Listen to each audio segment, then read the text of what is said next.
Governor కోట ఎమ్మెల్సీలుగా professor Kodandaram, Amir Ali ఖాన్ల ప్రమాణ స్వీకారం చేశారు. వారితో మండలి చైర్మన్ గుత్తా సుఖేందర్ రెడ్డి ప్రమాణ స్వీకారం చేయించారు.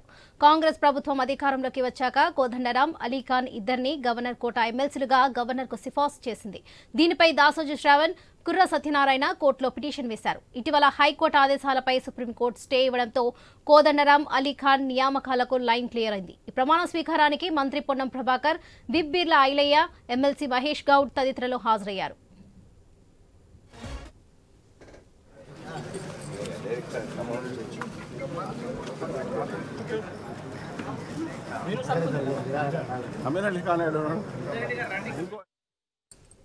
గవర్నర్ కోట ఎమ్మెల్సీలుగా ప్రొఫెసర్ కోదండరాం, అమీర్ అలీ ఖాన్ ప్రమాణ స్వీకారం చేశారు. వారితో మండలి చైర్మన్ గుత్తా సుఖేందర్ రెడ్డి ప్రమాణ స్వీకారం చేయించారు. కాంగ్రెస్ ప్రభుత్వం అధికారంలోకి వచ్చాక కోదండరాం, అలీ ఖాన్ ఇద్దరిని గవర్నర్ కోట ఎమ్మెల్సీలుగా గవర్నర్కు సిఫార్సు చేసింది.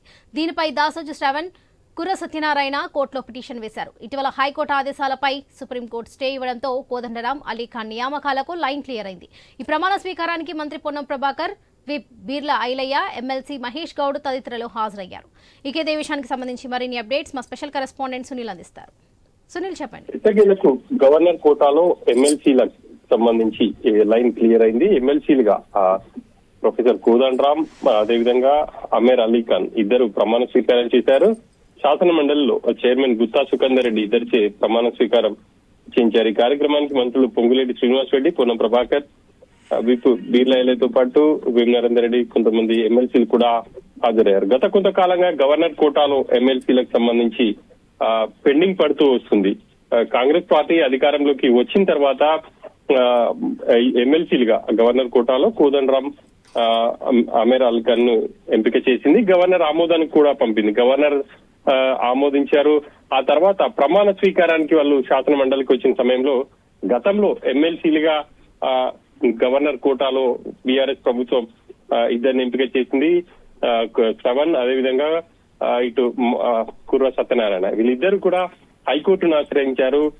ప్రస్తుతం అంటే అప్పట్లో ఉన్నటువంటి బీఆర్ఎస్ ప్రభుత్వం తమను ఎమ్మెల్సీలుగా ఎంపిక చేసినప్పటికీ, కేబినెట్ ఆమోదించినప్పటికీ గవర్నర్ ఆమోదం తెలుపకుండా పెండింగ్ పెట్టింది. ఈ కారణంగా వాళ్ళు ఇద్దరు కూడా హైకోర్టుని ఆశ్రయించారు. హైకోర్టు దానికి సంబంధించి స్టే విధించింది. అట్లా పెండింగ్ పడుతూ వచ్చింది. ఆ రోజు ఇటు కోదండరాం కావచ్చు, అదేవిధంగా అమీర్ అలీ ఖాన్ ఇద్దరు ఎమ్మెల్సీ ప్రమాణ స్వీకారం వాయిదా పడుతూ వచ్చింది. ఇక మరోసారి కూడా ప్రయత్నం చేశారు. అప్పుడు కూడా వాయిదా పడింది. ఆ తర్వాత సుప్రీంకోర్టును ఆశ్రయించడంతో సుప్రీంకోర్టు హైకోర్టు ఇచ్చినటువంటి ఉత్తర్వులపై స్టే విధించింది. ప్రభుత్వం నిర్ణయం తీసుకోవచ్చు అని చెప్పేసి స్పష్టంగా చెప్పడంతో ఈ రోజు ఎమ్మెల్సీలుగా ఇటు ఇప్పటికే ఇద్దరిని మంత్రివర్గం కూడా ఆమోదించింది. కాబట్టి గవర్నర్ కూడా ఆ ఇద్దరికి గ్రీన్ సిగ్నల్ ఇచ్చారు. ఆ మేరకు ఎమ్మెల్సీలుగా ప్రొఫెసర్ కోదండరాం, అదేవిధంగా అమీర్ అలీ ఖాన్ ఇద్దరు కూడా ప్రమాణ స్వీకారం చేశారు.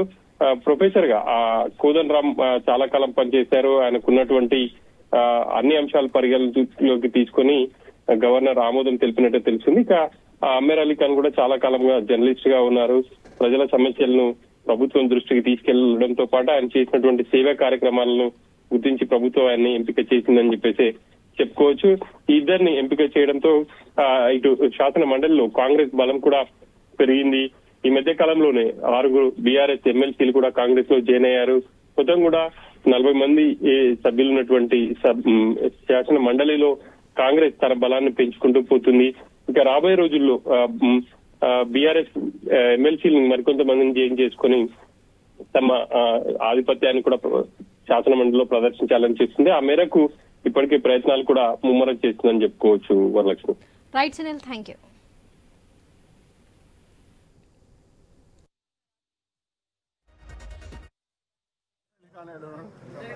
ఇంకో ఎమ్మెల్సీ